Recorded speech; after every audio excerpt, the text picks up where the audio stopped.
여러분 혹시 철학 용어 중에서 이신론이라고 아세요? 이신론? 이신론이라 하면요, 18세기의 계몽주의 시대 때 등장했던 철학 이론인데, 사람의 이성을 굉장히 높이 평가했던 시대였기 때문에 그 인간의 이성을 중심으로 하나님의 존재와 우주의 법칙을 다 알 수 있다라고 외쳤던 거예요. 그래서 이신론자들은 하나님의 존재와 하나님의 창조하심은 내가 인정하지만 하나님의 세계와 우리의 세계는 다르다. 그래서 이 땅에는 관여하지 않으신다. 하나님이 관여하지 않으시니 계시도 없고 기적도 없다라고 말하는 것이 이신론자예요. 하나님은 인정해요? 하나님의 창조함도 인정합니다. 하지만 하나님은 저 멀리 계시는 분이고 나와는 별개의 분이신지라 내 삶에 개입이 없다라고 외치는 것이죠. 기적 없다, 은혜 없다, 계시 같은 것도 없다. 여러분 어떻게 생각하십니까? 이 말 믿으세요? 정말 하나님이 세상에 관여하지 않으시고 그냥 냅두실까요? 성경은 그렇게 말하지 않습니다. 분명 하나님은 세상을 창조하셨고 창조하신 세계를 다스리고 인간의 사소한 것도 다 돌보시는 분이 하나님이십니다. 그분이 우리의 아버지시고 왕이라는 것이 성경의 중심 이야기입니다. 그래서 이런 말이 있습니다. 하나님에게는 갑작스럽게 발생하는 사고는 없다. 사고는 없다. 의도를 가지고 발생한 사건만 있을 뿐이다. 아무 이유 없이 발생한 사고가 아니라 하나님의 섭리와 계획 가운데 하나님의 일을 진행하시는 사건이 존재할 뿐입니다. 그 사건 가운데 우리를 개입하시고 만지시고 인도하시고 어루만지시고 성장시키시고 이 땅에 간섭하시는 분이 하나님이라고 말씀하시는 것이에요. 잘 기억하세요. 하나님 앞에서는 사고가 없습니다. 뭐가 있다? 사건만 있다. 오늘 우리는 시편 65편을 보고 있습니다. 시편 65편을 보면은요, 다윗의 시편인데 익숙한 표현들이 없습니다. 여러분 다윗의 시편을 좀 기억해 보세요. 주로 원수, 대적, 몰림, 이런 것들이 많아요. 근데 오늘 본문은 전혀 그런 것이 없습니다. 3절 말씀에 허물을 사하신다라는 표현도 있고 11절 말씀에 주의 은택으로 한 해를 관씌운다라는 표현도 있어요. 이 말을 좀 종합해 보면요, 오늘 본문 시편 65편은 가을의 속죄일 또는 초막절을 배경으로 쓴 시입니다. 초막절이요. 초막절은 무엇이냐? 쉽게 말해서 우리나라의 추석과 비슷한 거예요. 추수를 하고 감사함으로 예배를 드리는 그 마음 가운데 다윗 또한 감사함으로 오늘 본문을 쓰고 있는 것이죠. 그래서 다윗은 오늘 본문에서 두 가지의 큰 감사의 제목을 말하고 있습니다. 읽어보시면 1절부터 4절까지 하나님의 다가오심이 감사하고 5절부터 마지막까지 하나님의 다스리심이 감사하다고 말하고 있습니다.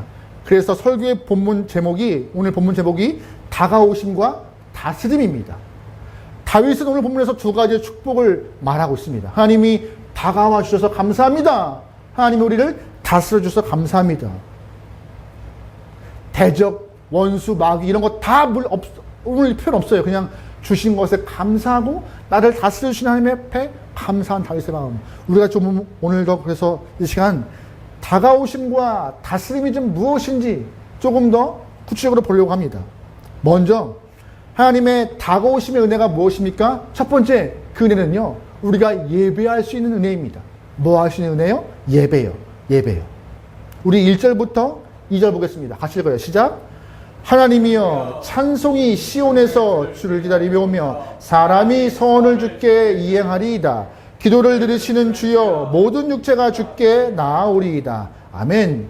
잘 보시면요, 1절 말씀에 찬송 또한 서원, 2절 말씀에 기도가 등장합니다.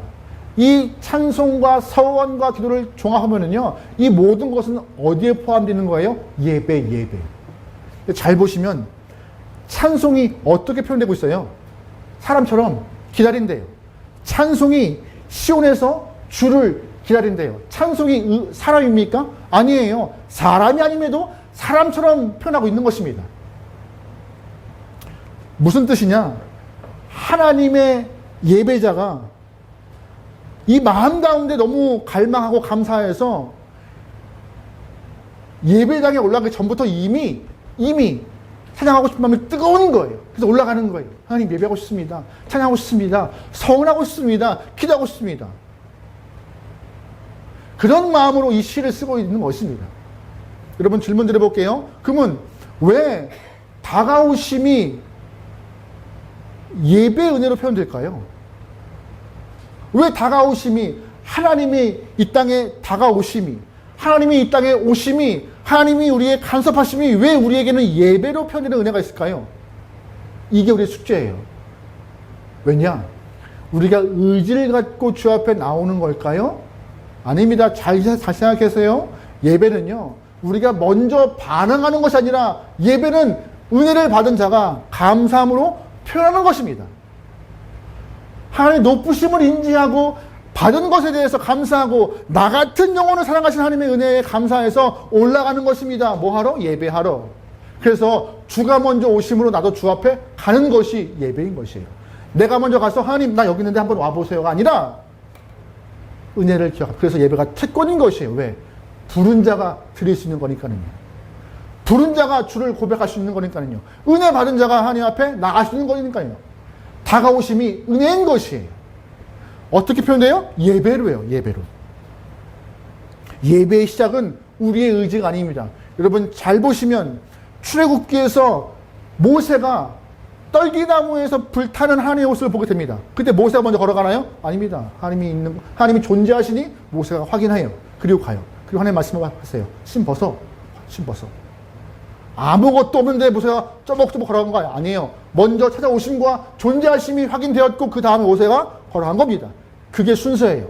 하나님이 우리에게 오신 은혜가 감사하신 것이고, 그걸 알게 허락하신 은혜가 너무나 놀라워서 나는 이미 주를 찬송하고자 작정하였고 예배하고자 마음먹었어. 그게 은혜라고 말하는 것이 다윗의 고백인 것입니다. 우리와 같이 여러분 오늘 주일날 오실 때 기쁜 마음으로 오시지 않으셨어요? 오늘 예배 드린다. 우와. 오늘 말씀 듣는다. 우와.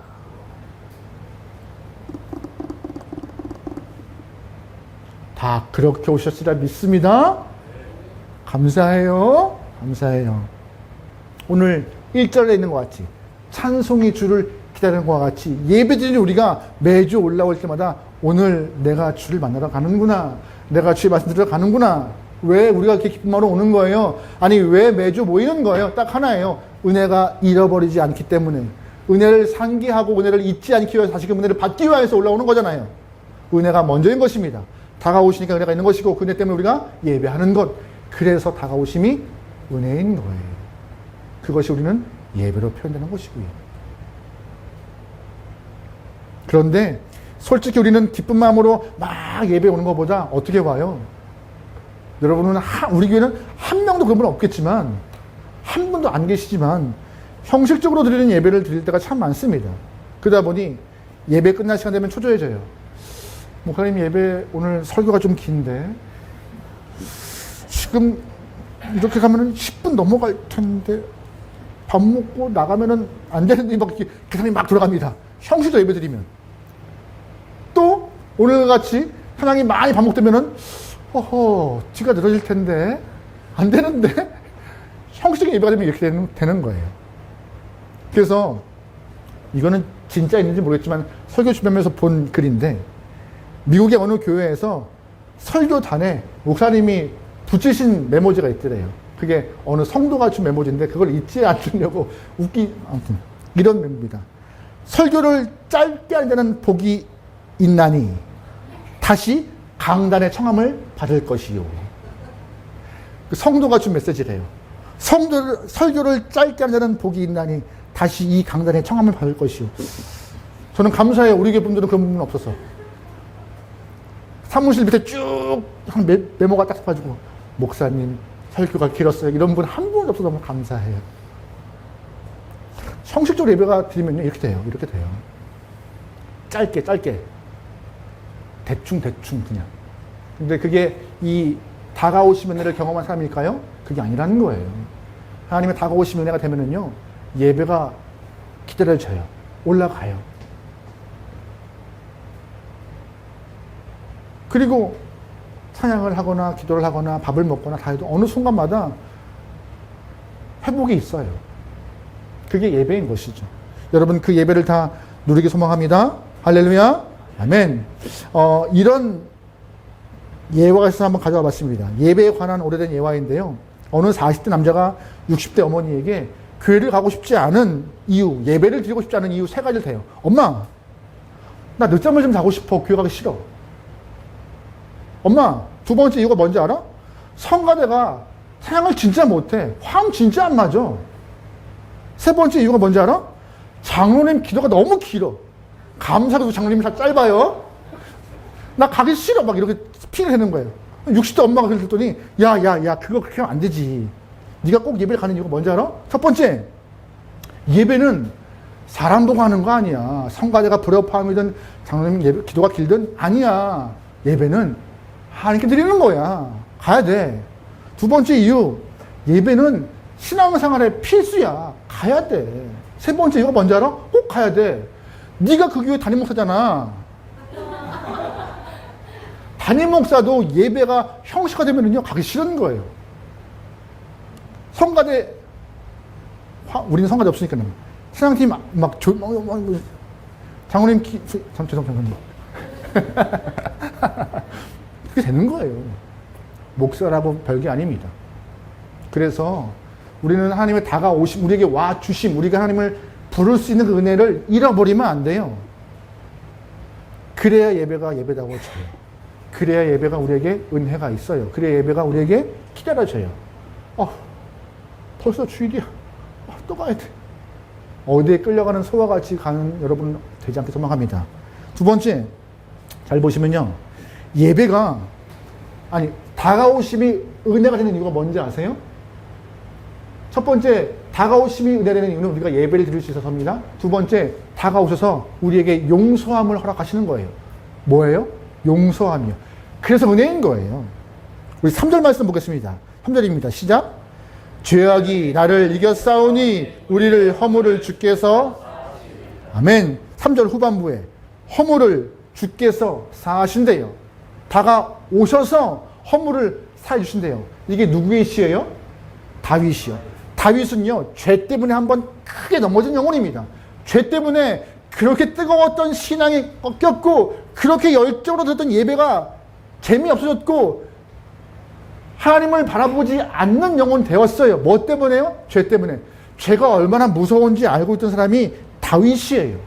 죄는요, 하나님과의 관계를 방해하고 하나님과의 보기를 원하는 마음을 꺾는 게 죄입니다.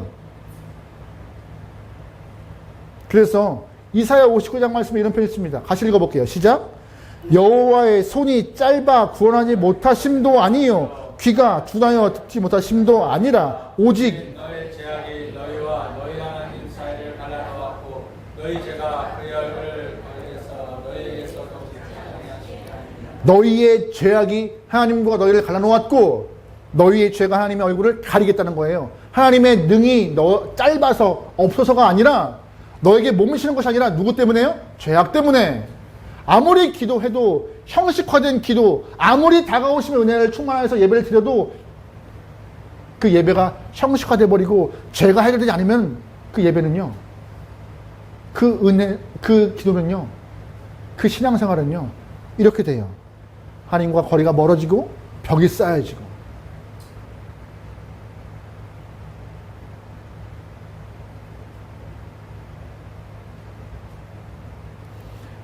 사실 요즘에 조금 걱정되는 부분이 있어요. 저는 개인적으로. 저희 막내가 이제 좀 있으면 이제 사춘기일 것 같아요. 사춘기. 벌써 뭐 되는지도 모르겠죠. 더 걱정은 사춘기 아들과 갱년기 안 사람이 둘이 붙을까 봐 더 걱정이에요. 붙으면 누가 이겨요? 그래서 문제야. 안 져주거든. 저희 아이가, 막내가 요즘에 계속 혼자 있는 시간을 더 갖고 싶어 해요. 혼자 있고 싶어 하고, 상관하지 마. 내가 알아서 할게. 근데 꼭 엄마나 형들이 비치고 들어가요. 그 틈을. 이번에도 놀러 가서 막내가 혼자 잔대요. 저기 혼자 이렇게 혼자 잔 혼자. 근데 꼭 그 틈을 둘째가 비집고 들어가요. 그 아침에 아빠 형 왜 왔어? 때리지 마. 그래요. 이제 혼자 있고 싶어해요. 그리고 말하면은 퉁명스럽고 감정 표현이 거칠고 이제는 때가 됐구나. 저러다가는 큰애한테 한번 맞을 텐데 좀 있으면 엄마한테 한번 혼날 텐데 네, 걱정되죠. 여러분 아이가 사춘기가 되면 가장 하는 게 뭔지 아세요? 말하기 싫어해요. 문 닫고 들어가요.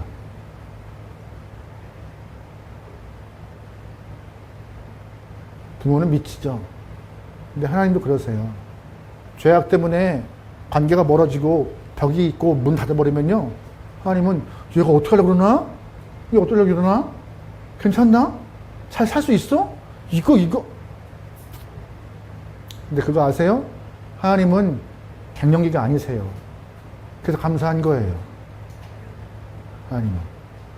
능이 짧으신 분도 아니고 권능이 없으신 분도 아니고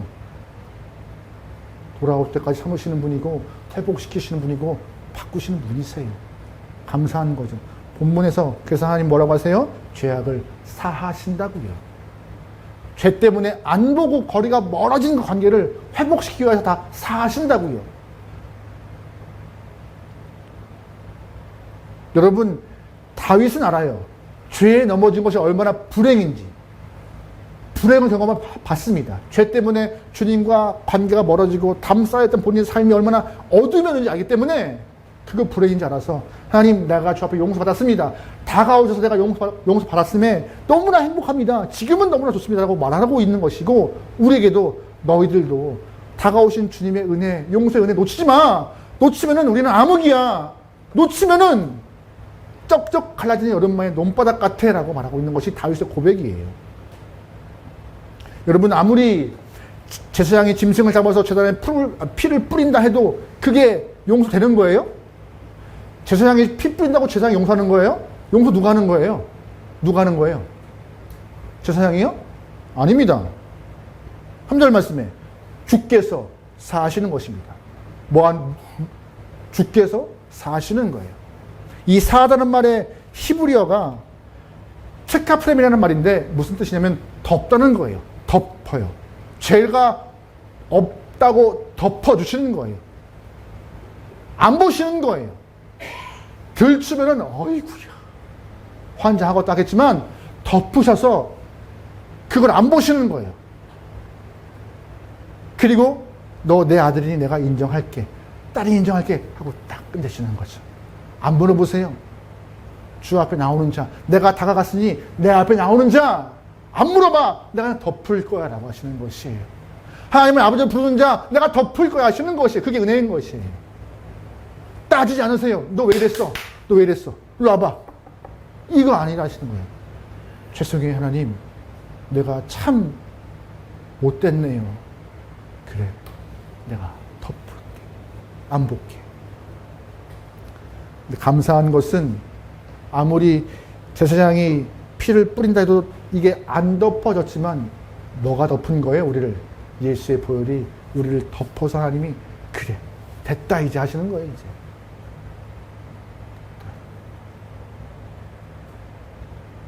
이사야 53장 말씀에 이런 표현이 있습니다. 같이 볼게요. 시작. 그가 찔림은 우리의 허물을 위하여 그가 상함은 우리의 죄악 때문이야. 그가 징계를 받음으로 우리는 평화를 누리고 그가 채찍에 맞음으로 우리는 나음을 받았도다. 우리는 다 양 같아서 그 행하여 각기 제 길로 갔거늘 여호와께서는 우리의 모든 죄악을 그에게 감당시키셨다. 아멘. 우리의 죄와 허물 때문에 평화를 못 누리고 나음도 못 누렸지만 덮으시고 예수에게 넘기심으로 우리에게 뭘 주시는 거예요? 평화, 나음, 회복을 주시는 것입니다. 그래서 우리에게는 하나님의 오심이 다가오심이 복이에요. 은혜예요. 그래서 시편 32편에 이런 말씀이 있습니다. 허물을 사함받고 자신의 죄가 가려진 자는 복이 있도다. 허물이 사함받은 자 복이 있도다. 이 땅에 오신 하나님은, 이 땅에 오신 예수님은 다 덮어주고 싶으시나 이렇게 우리와 같이 주를 부르고 찾고 나온 자들 향하여서 덮으시는 것입니다. 그래서 복된 거예요. 세 번째, 다가오심의 은혜가 뭐예요? 이 은혜가 내가 예배드리고 내가 용서받는 나에게만 한정된 은혜가 아니라는 것이에요. 이 은혜가 하나님의 다가오시면 모든 육체에게 다 허락된 은혜인 것입니다. 어느 누구나 다 오라. 어느 누구나 주께 나와라. 어서 와서 주의 말씀 들으라 하시는 것입니다. 왜? 가리지 않으시니까요. 그게 은혜예요. 하나님의 다가오심은 조건부가 아닙니다. 너 일로 이게 아니세요. 누구나 와. 수고하고 무거운 짐진 자 다 오라.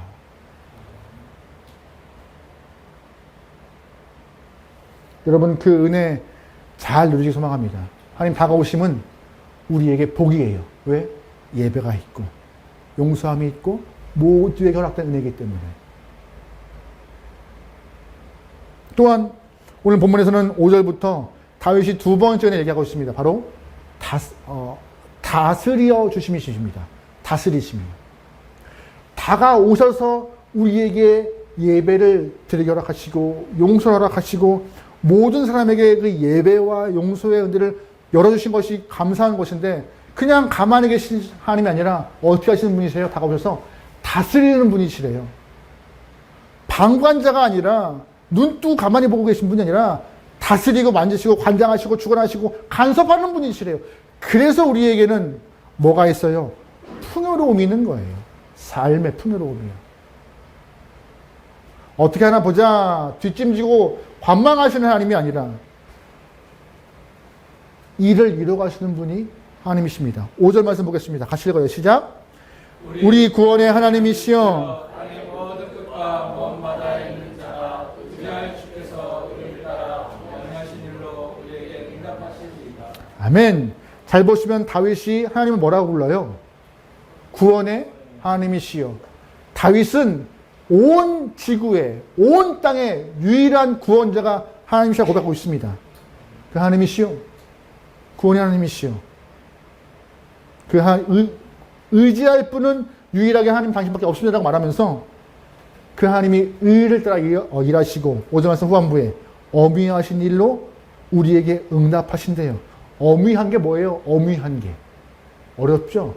가끔씩 이런 말이 있어요. 기이하고 놀라운 일. 우리는 상상도 할 수 없고 할 수도 없고 행할 수 없는 일들을 우리에게 보이신대요. 누가? 하나님이.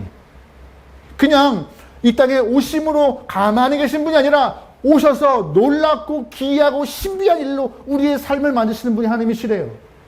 그 은혜가 우리의 안에 있기 때문에 우리의 삶은 은혜가 있고 안전하며 풍요로운 것입니다. 좀 길지만 본문 좀 읽어볼게요. 9절부터 마지막까지입니다. 같이 읽어요. 시작.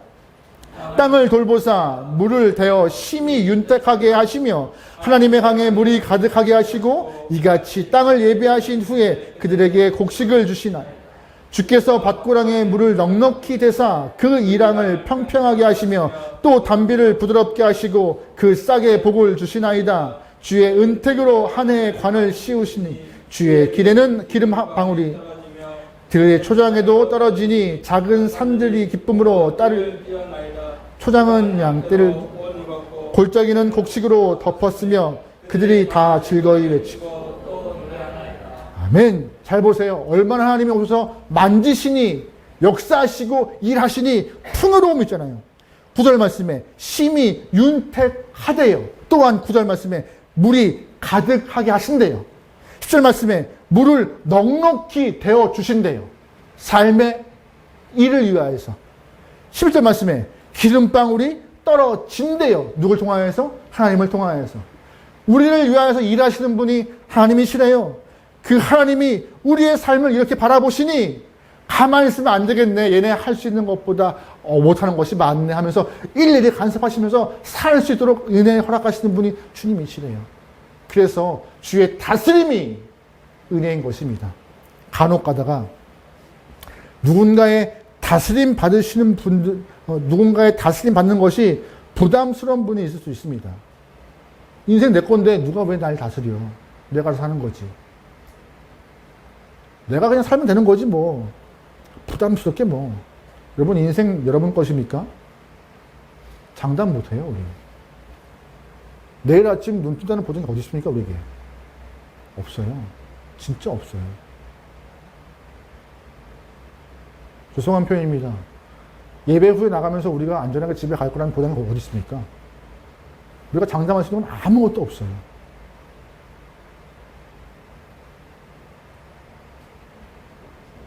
장담할 수 없는 세계 안에서 우리가 그래도 안전하게 걸어갈 수 있는 건 하나님의 다스리심 때문에 이만큼 살아갑니다. 넉넉히 물을 대주시고 기름을 주시며 일할 수 있는 힘을 주시는 은혜 때문에요. 여러분 주의 배에 승선하십시오. 그 영혼이 삶의 평안함이 있고 하나님의 은혜 가운데 들어갈 수 있는 것입니다. 구원만 누리라고 허락하시는 것이 아니에요. 구원을 넘어서 더 나은 영혼의 삶을 위하여서 많은 것들을 예배하시고 일하시는 분이 하나님이신 것입니다. 히브리 4장 말씀에 이런 표현이 있습니다. 같이 읽어볼게요. 시작. 그러므로 우리는 긍휼을 받고 때를 따라 돕는 은혜를 얻기 위하여 아멘. 잘 보세요. 긍휼하심을 받고 어떤 은혜를 얻어요? 때를 따라 돕는 은혜. 때를 따라 돕는 은혜를 받기 위해서 나가는 것이에요. 다가오심이 은혜인 것이에요. 다시 나가는 거예요. 다시 저 앞에. 어떻게 나가요? 어떻게 나가요? 어떻게 나가요? 어떻게 나가요? 담대히요. 쭈뼛쭈뼛 갈 필요가 없어요. 하나님, 나 하나님 아들이잖아요. 딸이잖아요. 하나님, 나 하나님을 내 안에 모시고 있잖아요. 나가잖아요. 하나님, 나 주세요. 나 해결해 주세요. 내 삶을 다스려 주세요. 그리고 다가오셨으니 내가 예배로 반응하고 내가 용서를 받은 영혼이 오니 다시금 주 앞에 정결한 모습으로 서 있겠습니다라고 매번 고백하며 살아가는 모습을 주님 원하시는 것이에요. 다가오신 하나님을 외면치 마시고 다스리는 하나님의 손길을 거부하지 마시며 다가오심과 다스리심을 누릴 수 있는 여러분과 제가 되기를 주의로 축원합니다. 아멘.